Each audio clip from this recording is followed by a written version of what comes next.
Assalamualaikum warahmatullahi taala wabarakatuh. Baiklah, hari ini kita akan belajar geografi bersama Cikgu Ain. Tajuk pembelajaran kita pada hari ini ialah bab 3 iaitu catapai. Baiklah, sebelum kita mengupas dengan lebih lanjut berkaitan tajuk pembelajaran kita pada hari ini, apa kata kita lihat dahulu apakah objektif pembelajaran. Pertama, menjelaskan maksud catapai. Kedua, menjelaskan ciri-ciri dan kegunaan catapai. Ketiga, menjelaskan langkah membina catapai. Dan keempat, mentafsir catapai. Baiklah, pertama kita lihat apakah maksud catapai.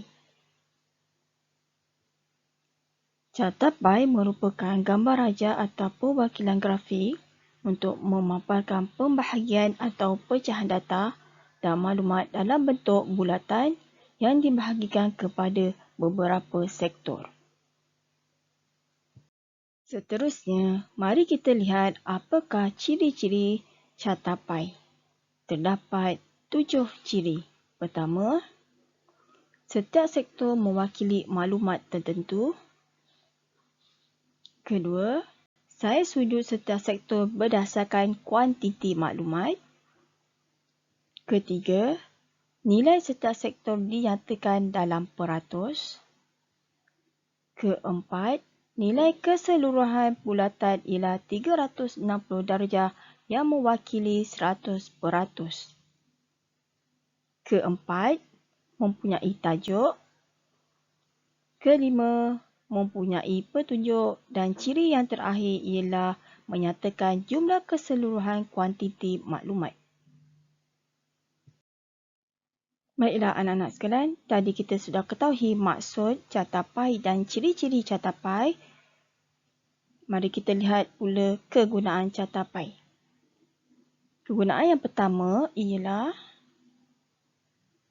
untuk mewakili data kepada informasi yang lebih mudah dan menarik. Kedua, membuat perbandingan data dengan maklumat dengan lebih jelas. Ketiga, menggambarkan taburan data dan maklumat. Keempat, membuat pembacaan yang lebih efektif. Kelima, memudahkan rumusan dibuat. Dan yang keenam ialah sesuai untuk menunjukkan perwakilan data. Baiklah anak-anak sekalian, kita teruskan lagi dengan cara atau langkah membina catapai. Sebelum kamu membina atau membuat catapai, pastikan kamu mempunyai peralatan seperti pembaris, jangka sudut, jangka lukis, kertas graf dan akhir sekali pensel warna. Seterusnya,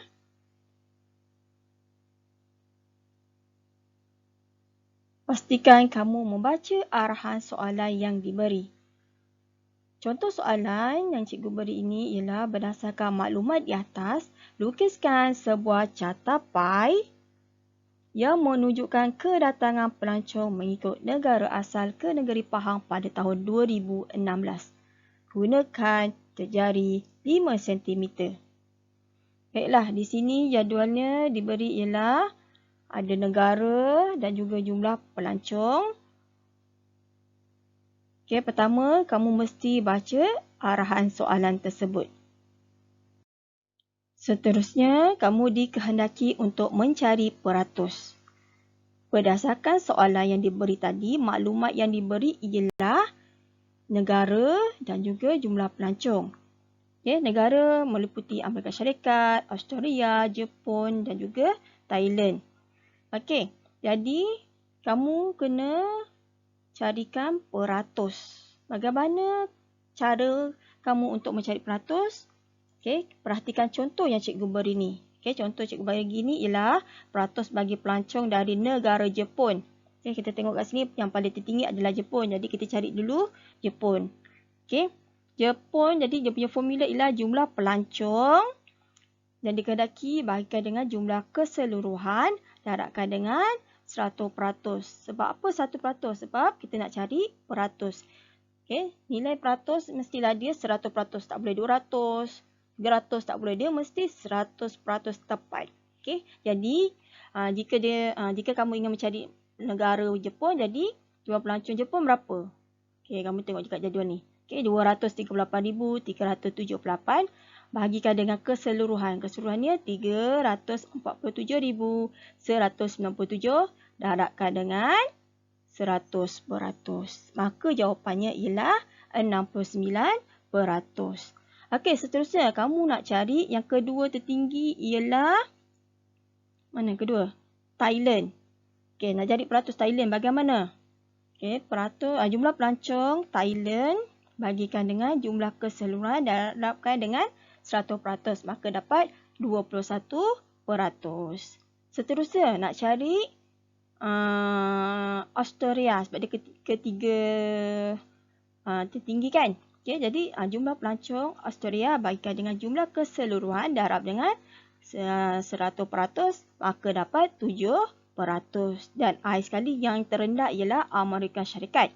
Nak cari peratus dia ialah jumlah pelancong Amerika Syarikat bahagikan dengan jumlah keseluruhan darabkan dengan 100%. Dapatlah 3. Okey, soalan dia. Bagaimana pula sekiranya kamu buat peratus dia dapat dalam bentuk perpuluhan? Contohnya 69.16. Maka kamu bundarkan saja. Bundarkan, jadi dapatlah jawapan 69. Seterusnya, kalau dia bagi kamu kira dapat 69.8.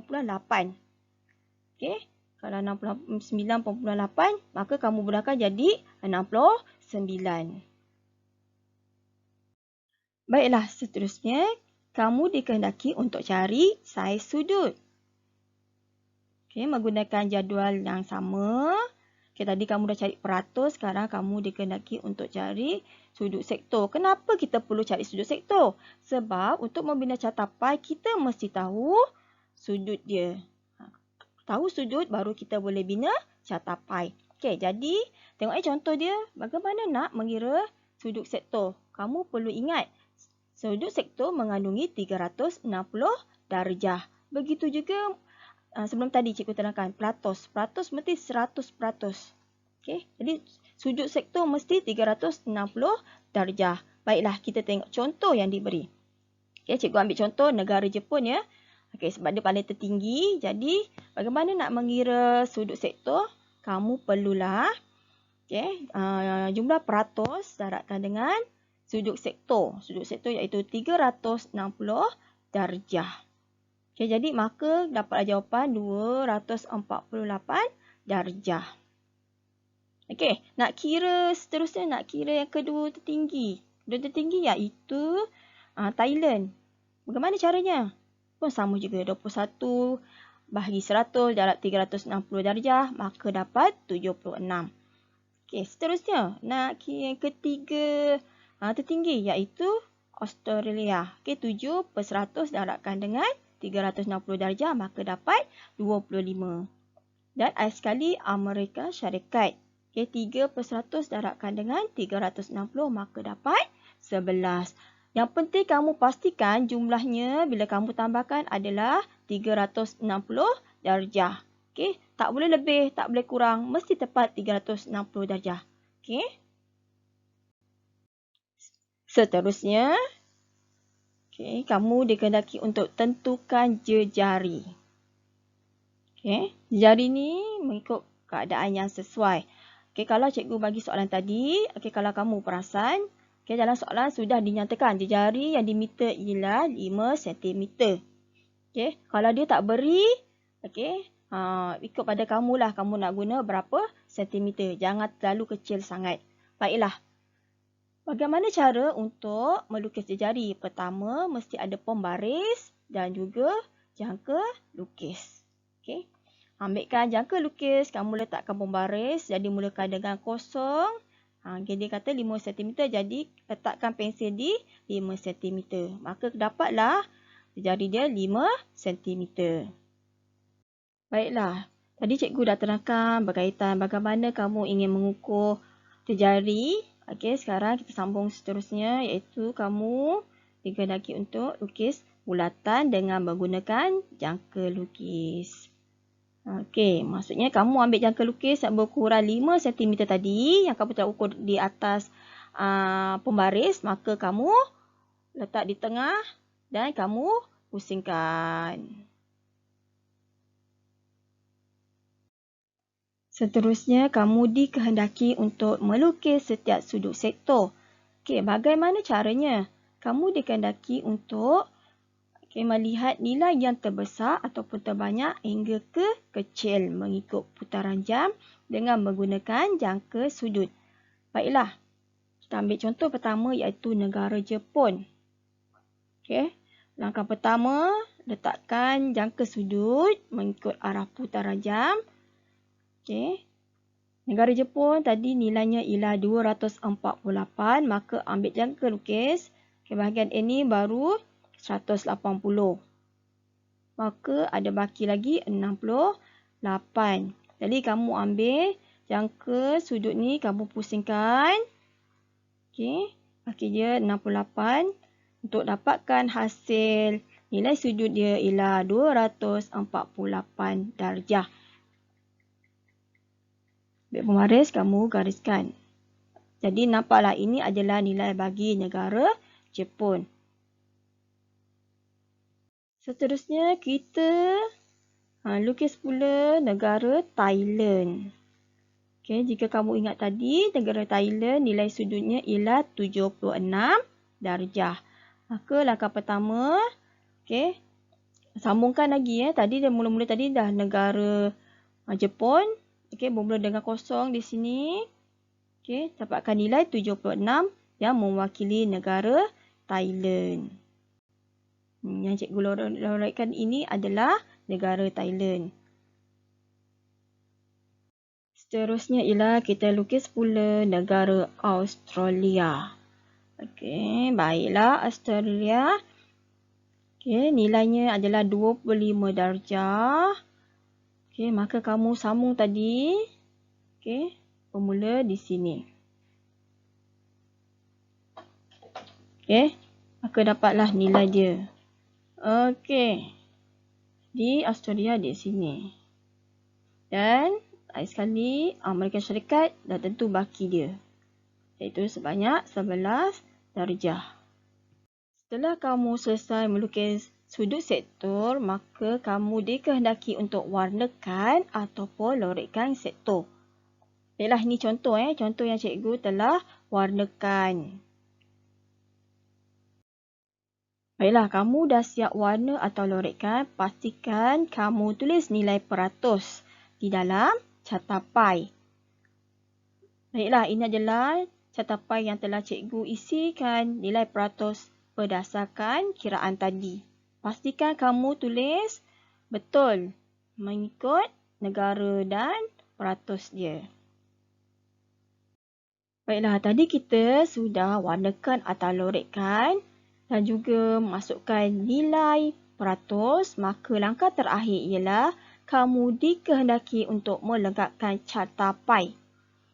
Catapai yang lengkap mesti mengandungi tajuk, peratus dan juga petunjuk. Mari kita lihat bersama-sama contoh yang kita telah lukis sebentar tadi. Baiklah, tajuk kedatangan pelancong mengikut negara asal ke negeri Pahang pada tahun 2016. Dalam tajuk, pastikan mengandungi apa, di mana dan bila.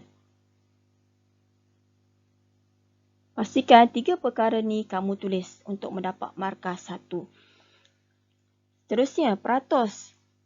Peratus mesti dimasukkan dalam catapai. Dan akhir sekali, petunjuk. Petunjuk mestilah selari ataupun sama dengan warna yang kamu telah warnakan dalam catapai ni.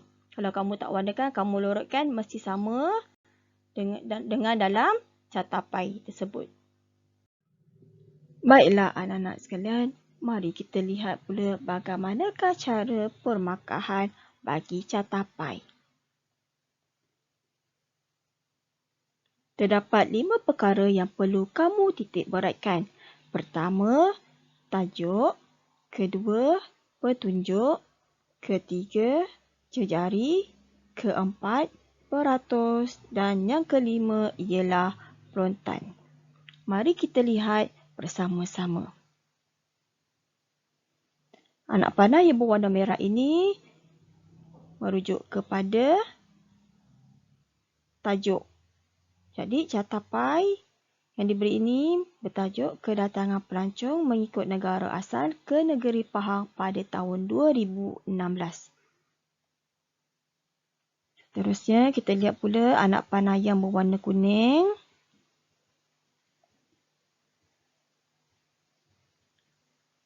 Baiklah, yang berwarna kuning ni merujuk kepada peratus bagi setiap bilangan orang yang datang ke negeri Pahang.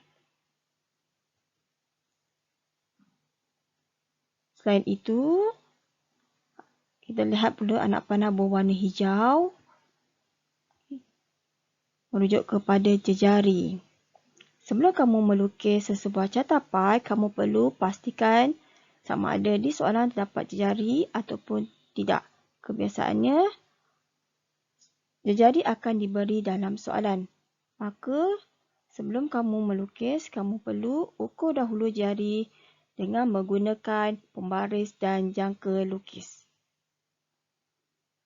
Baiklah, seterusnya, anak panah berwarna merah jambu merujuk kepada petunjuk.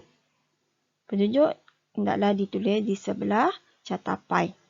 Dan akhir sekali adalah perontan.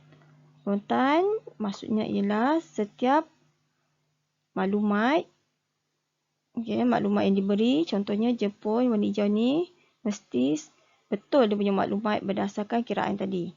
Jadi kalau Jepun 69%, kalau betul dapat 1. Kalau Thailand warna pink, kamu labelkan betul dengan 21%, dapatlah 1 markah. Australia warna dia warna oranye ni kamu labelkan betul dan jumlah peratus yang betul, dapatlah 1 markah. Dan Amerika Syarikat ni yang berwarna biru, kamu kadakan biru dan kamu labelkan peratus ni betul, dapatlah 1 markah. Maka jumlahnya 4. Jadi jumlah keseluruhan bagi catapai ini ialah 8 markah. Dan juga jangan lupa tulis jumlah pelancong keseluruhan. Baiklah, objektif kita yang terakhir ialah mentafsir catapai. Terdapat 7 cara untuk kamu mentafsir catapai. Pertama, kamu mesti kenal pasti tajuk. Kedua, kenal pasti sektor. Ketiga, kamu mesti nyatakan nilai keseluruhan dan nilai setiap sektor. Keempat, menyatakan nilai sektor tertinggi dan terendah. Kelima, menyatakan perbezaan nilai antara sektor. Keenam, kamu mesti huraikan isi tersirat berdasarkan jabatan data. Dalam perkataan mudah, kamu perlu berikan sebab atau alasan. Dan yang terakhir ialah kamu mesti membuat rumusan secara keseluruhan. Baiklah, ini merupakan contoh catapai yang merujuk kepada kedatangan pelancong mengikut negara asal ke negeri Pahang pada tahun 2016.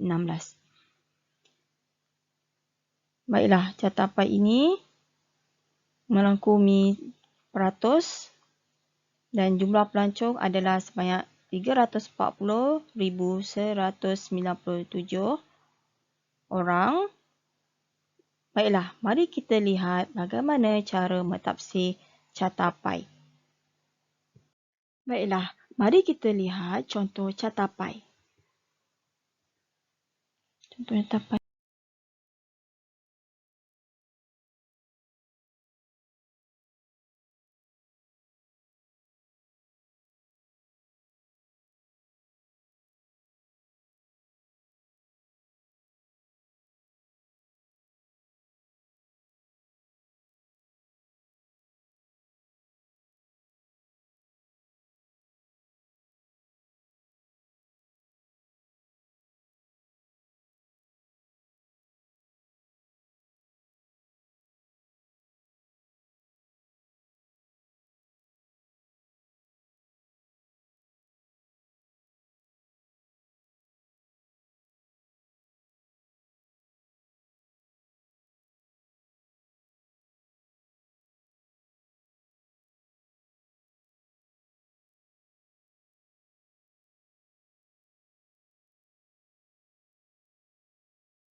Baiklah, seterusnya.